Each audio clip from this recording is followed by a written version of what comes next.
What's up, y'all? It's Shuffle back here again with the viewer runs. This time, our submission is from Warcrafter 3001. They make some YouTube videos. Go check them out. I'll link them below and let them know that you appreciated it. Go thank them. All that stuff.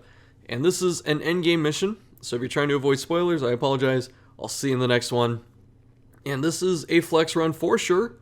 The difference is that it is a run in darkness. So obviously doing endgame content in darkness, pretty cool stuff.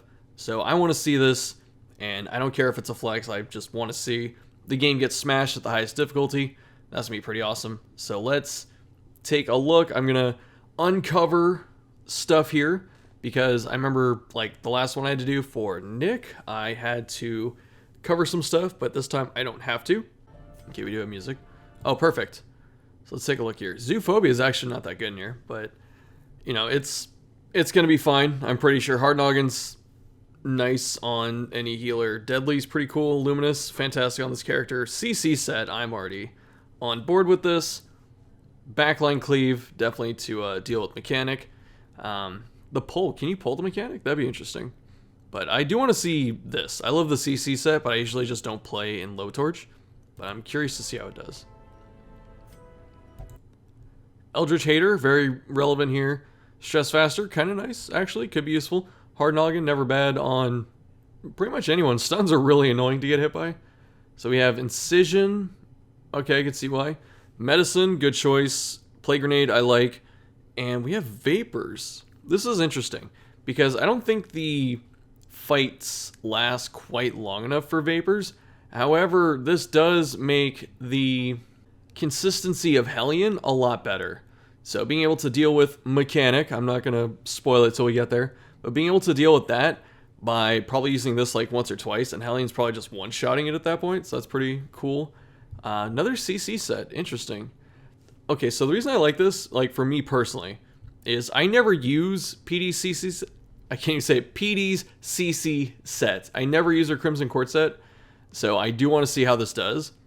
And I'm curious why no stuns. I guess I can kind of see why, but like no disorienting. Actually, I can see why no blinding gas. That only applies to like the mini boss, but the disorienting should find some purchase here. I don't know.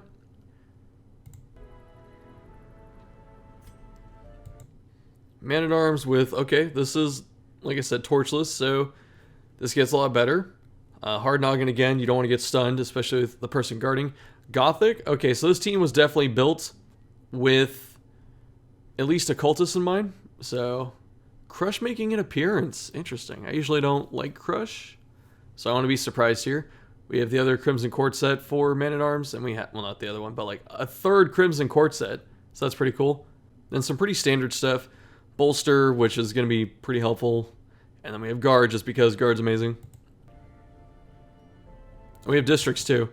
So you can tell we have Districts for Man-at-Arms here, because he has +4 accuracy, so that's the training ring.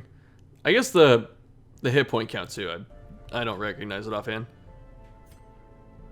Okay, no Crimson Court set. But we have Wicked Hack, Iron Swan, If It Bleeds, and Adrenaline Rush. Are we going to pick Bleed Out? I would like Bleed Out. I think Bleed Out is probably better than Wicked Hack in this fight, but we are set up for just like on-hit damage, because we have Hell's Hairpin. Slugger not locked. Unholy Hater locked.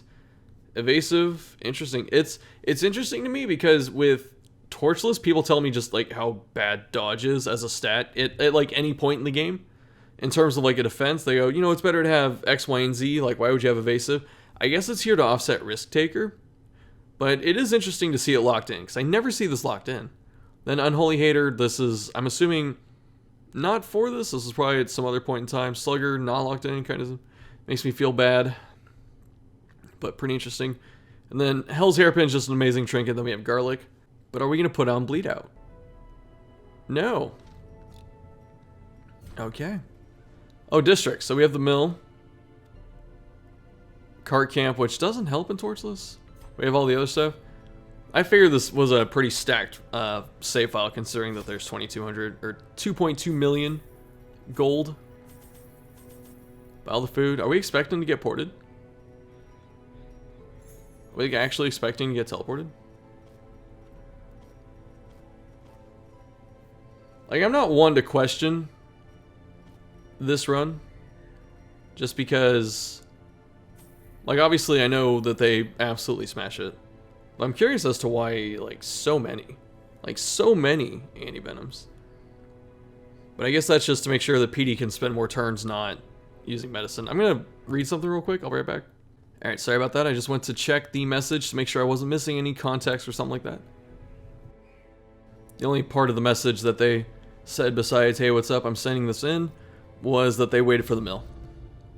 So the food's just for healing. Be quiet, Wayne.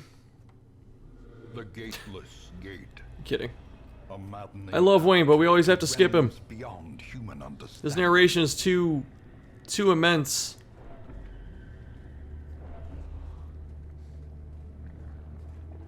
The anticipation of walking through in darkness. It's also interesting that the background goes from like pink to just purple. I guess that's a natural transition though. Okay, so there's no fight in here. I thought there was. Are we taking a different path? Interesting. Like, myself and everyone I've seen do this run before always goes to the right. I think it's to avoid this fight because the antibody's just an absolute asshole, honestly.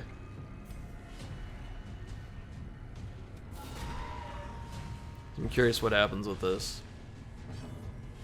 Occultist with that gnarly speed. How much speed did Occultist have? 16! Oh boy. I think antibodies like top priority.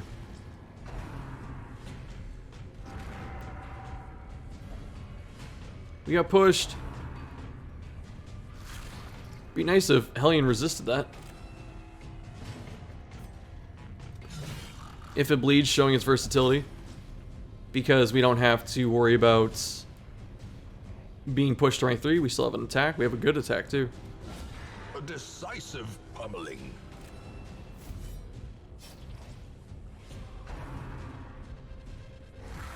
Sorry for the silence, y'all. Give them no quarter. I'm not trying to be silent. I just have to like take a break and sip water and stuff like that because I streamed today. I've already recorded another video, so my voice is starting to give out, I feel like. Which I thought I could do more, but I can't. I'm at my limits. Otherwise, this fight's going pretty well. Except for that. That's one of the drawbacks of Plague Doctor's Crimson Quartz set. Crush! Crush is showing up! I don't like Crush at all. And when it crits for like 20 something, that's actually pretty cool. It's gonna kill itself. Continue the onslaught. Yeah, the thing I don't like that much with Plague Doctor's Crimson Quartz set is it has no accuracy. And her base accuracy on Incision is not... I don't think it's amazing. I don't think it's 115. If it was 115, I think it'd be better. Obviously it'd be better, but I think it's like 105 or 110. Chance to steel oneself against the coming horrors. It's always tactics, right? And weapons? Is it weapons? I don't know what else you hit on here. Maybe some stuff for Hellion? Actually, what was it on Hellion? Oh, Battle Trance, okay. Interesting to see Battle Trance considering that since it's torchless. Actually, I'm not sure if you can get surprised in here. The light, the promise of safety. But it being torchless means that positional dependence effects are a little bit harder. You can also cleanse that debuff on Hellion if you really wanted to. Especially since she got like moved before. So it might be worth doing. I'm curious to see this pathing though, because I have not taken this path. A devastating blow. Sorry about that. Hopefully that's the last break. Yeah, I'm curious to see this pathing because I have not seen anyone go down. Everyone like always seems to go right. That dodge sucks. So I'm really curious to see how well it does. As the fiend falls, and of course the hardest part of doing this encounter is to keep the cell stock down. Because otherwise it just teleports you like pretty quickly, usually on turn 2. I think it doesn't have to do it on turn 2. But it's usually like a high enough chance that it probably just goes for it in most cases. But the question is PD gonna have a chance to... Yeah, use vapors? Okay, she is. we're gonna use Vapors to like Iron Swan that thing down. And that's pretty consistent, honestly. If you can just Iron Swan that thing every single turn, and that's all you need to do, then you just have to survive the rest of it, which is more manageable because the assist is spending... This can be bad. Because the assist is spending one turn summoning this thing every time. It's a lot of damage. 13 on each? Ouch.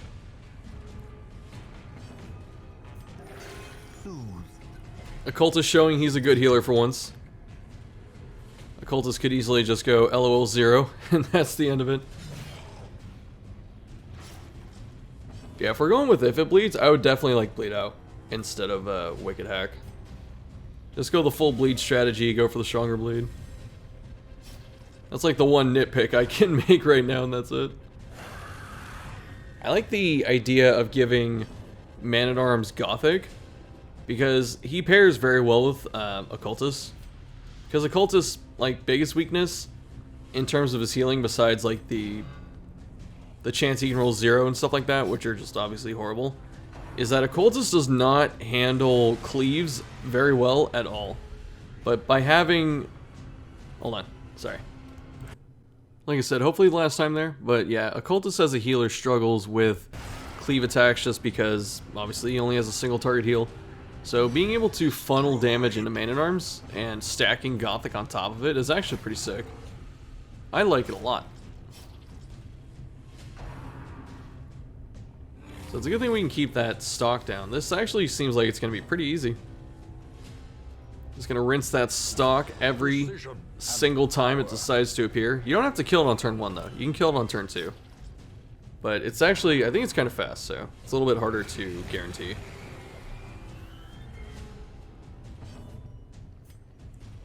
Interesting that Hellion has garlic, but we're still protecting her. Like, you shouldn't need defensive trinkets on someone you're gonna like spam guard, but there are times when you won't guard her, so I understand. We don't have command either. Like, if you have a hyper carry damage dealer and you're gonna spam guard them, you can just give them like more damage in most cases. But I understand why. Like I said, the blight in this thing is pretty nasty, and you can just do it over and over.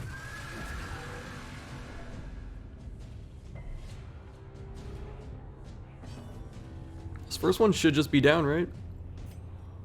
Do we look for a chance to stall? Well struck. It's just dead, right? It's definitely dead now. Make sure it goes down. There's only 81% chance. I would be terrified to go for it. Slowly. Nice job. Gently. This is how a life is taken. Probably just camp in the next room anyway because it's so short and we know where we're going. At least I think we know where we're going. To the right, to the right. Now we're going down. Interesting choice of path. Is there one more cyst going this way? Like, when you cut over to the right, is there just another cyst? Probably not. And you know what? I don't have the map in front of me, and I am too lazy to learn it. It's interesting to see someone take on the antibodies, like, willfully. Just because they are, honestly, jerks. They're not a fun enemy. Looks like we're splitting. Okay, I was gonna say not so much splitting damage, but we're putting the curse on that dude, so that was pretty good. Not that it mattered.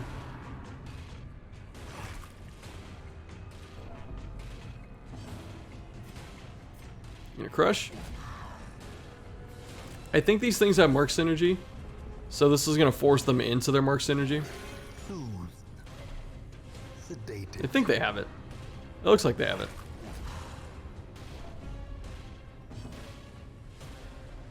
I think we, yeah, clean it up. As the enemy crumbles.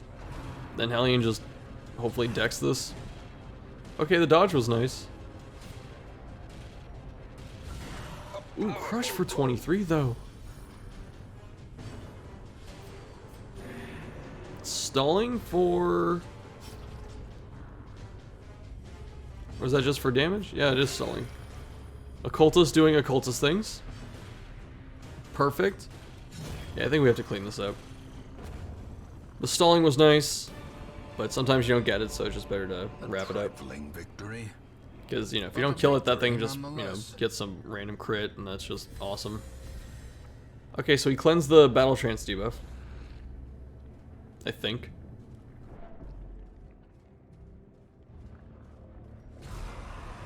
Okay, so we do have to fight a third cyst. The ground quakes. Oh man. My voice is going. Apologize, I just need so much water. Alright, Blade is keeping that thing down.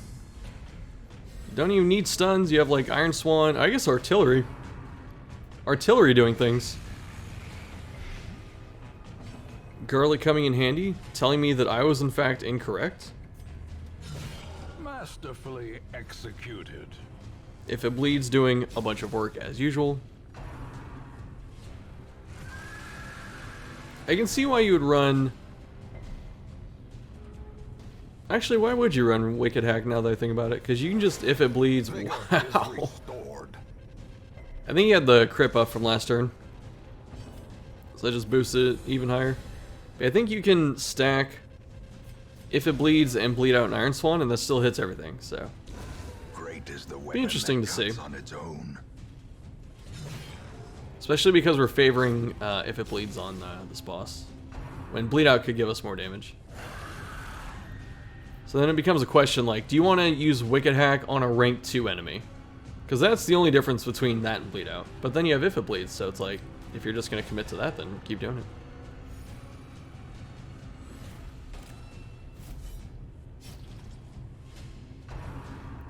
The bulging gaze.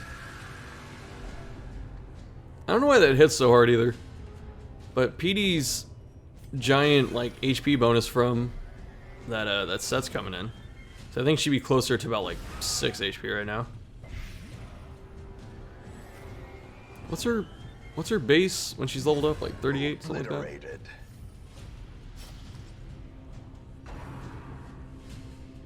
Wasting my turns, summoning my dudes. Yeah, that's probably a good guard target. Great guard target. It's crazy when Man-at-Arms gets his prod up to, you know, a respectable level. Okay, Occultist is doing Occultist things and he's balancing out for that crap earlier. Yeah, it's crazy when Man-at-Arms gets like, you know, 40 or 50 prod. And then he gets crit for like 20 still. Like, god dang, dude. It's a big hit.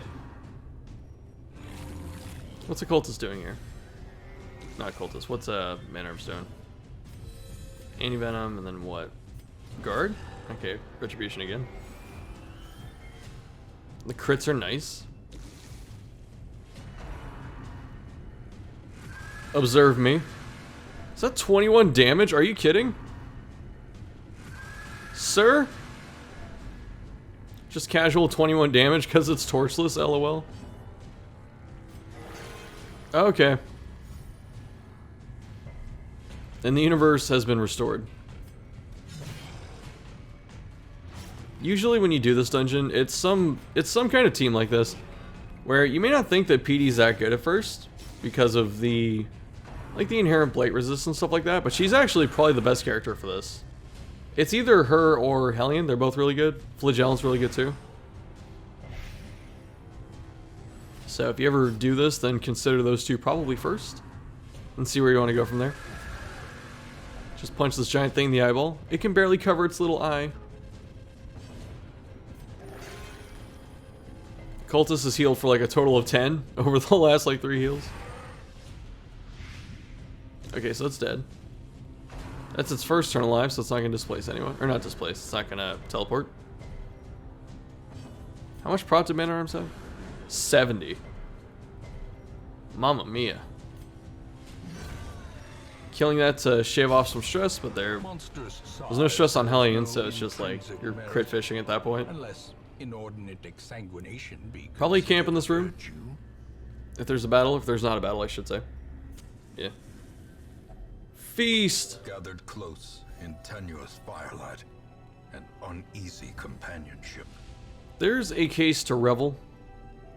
Especially with 5 herbs left. There's no, like, crazy debuffs. Okay, making sure everyone got the damage and crit. Nice, nice, nice, nice. I mean, everyone always gets the damage, but getting the crit's also good. Bonus damage on Hellion? Why not Tactics? Rebel, we're gonna knock it off, or we're gonna, what is it? Herbs the debuff? But then we're gonna float a point. You're giving up Tactics too. Actually, you have the Cure, but the Cure's not, whatever. Just gonna double Encourage?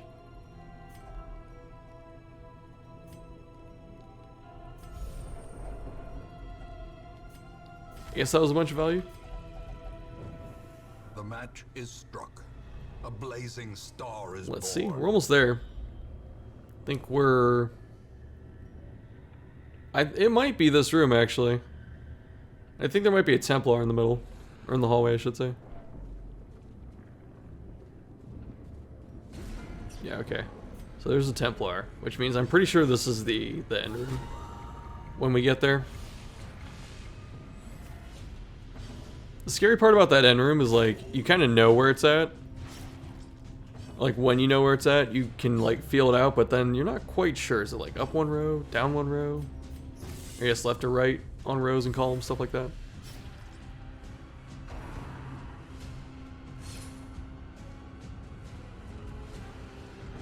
I'm not quite sure who you would take instead of, like, any of these characters for a team like this.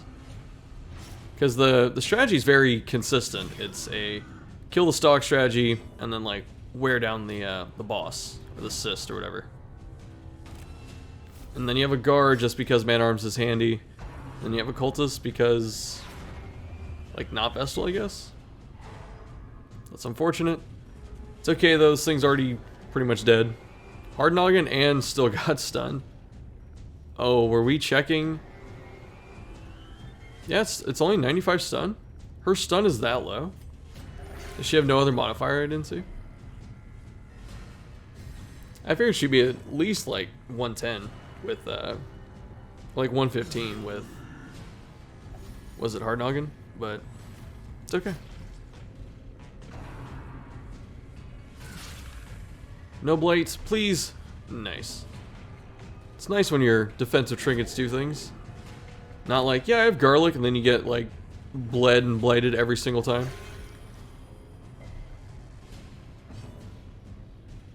Just let it bleed out. Go for a heal. Yeah. It's kind of a case to hit it with someone. Okay. Alright, squeezing out healing. Good. Okay, crush. Prodigious size alone does not dissuade the sharpened blade. Getting some extra stress off. The cool part is if we get to the end and we are safe, like we complete the mission. If we have both of these, okay, it's definitely the last room, right? Because we're just popping holy water. Yeah. So if we take this thing down, then we just get to heal. Or like we get to camp twice, which is pretty sick. That miss is a little terrifying. Okay, never mind. JKGG, etc., etc. Buffing Hellion to Super Saiyan levels. The blood quickens. Spend your first turn summoning. Bolster? Bolster hasn't seemed to help too much. Just because the accuracy and stuff like that for being... darkness. Couldn't think of the word. But the accuracy for being in darkness, I think, ramps up a little bit. Or maybe it's not the accuracy. It's definitely the damage, though.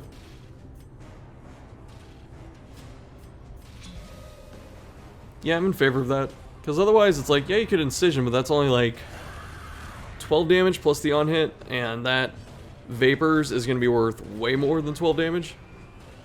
Like, the first hit alone might just be the 12 damage. She hits twice, it's definitely 12 damage. Worth the value. So Vapors is a weird move. Like, it's pretty good. But it's not that good until you fight, like, long, drawn-out encounters or something like that.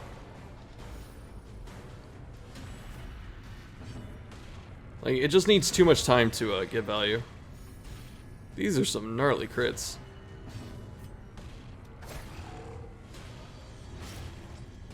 I wonder if Plague Grenade is still better. Just because the damage over time effect is stronger. So it's like, actually, let's see. What was the on-hit damage? 14? Okay, never mind. So that's 26 damage. I don't know if that was the... I'm gonna look one more time, I'm sorry. What's the damage range? 8 to 15. So if it low rolled and hit 8, it's still more damage than Plague Grenade. Okay. So we're good. The question has been answered. And keep looking at your Hellion. Man-at-Arms tells you to be quiet and, like, slaps you in the face. 2 times. Slaps you even harder.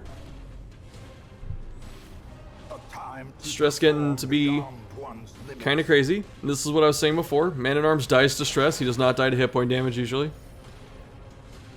This is a prime example. I know it's darkness, so the stress gets out of control faster. That was a lot. Wow. I think even Bleed Out would still be better. Honestly, I think Bleed Out would still be better even going Vapors. Just because it has the damage bonus on the first hit. It has the damage bonus on the... or it's like damage neutral on the second hit. And then it has the crit buff. If she ends up critting, it's already bleeding. So Bleed Out's just a great skill to spam. Afflict? No. I'm surprised the stress is so low.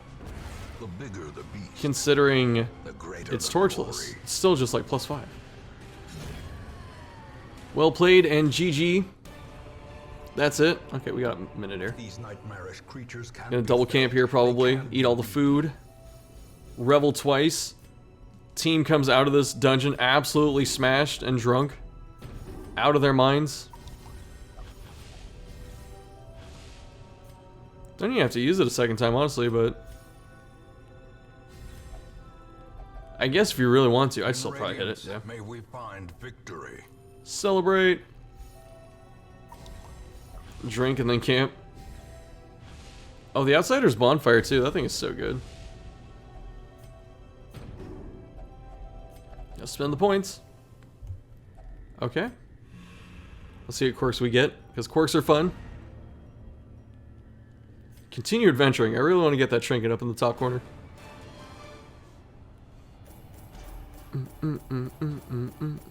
15,000 gold does not seem like enough for this. Okay. Stress faster over unerring. Pretty cool. Wheel Scrounger, whatever. Cove Scrounger. We're scrounging.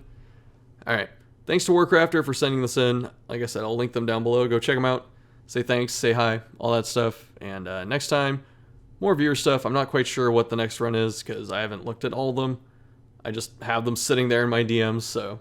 Thanks everyone for sending these in. If you want to send them in yourself, join Discord and DM them to me. That's the easiest way. Please put them on YouTube. I prefer it that way. The most easy for me to deal with and the safest, and I greatly appreciate it.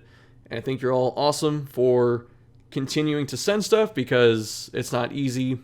Well, the flex runs, yeah, you're just trying to show off, I understand, but like when you send in like, help stuff, that's not easy to do. So I appreciate everyone that does this, and we all appreciate and enjoy the videos. So thanks again, and I can't think of anything else, and I'll see you later.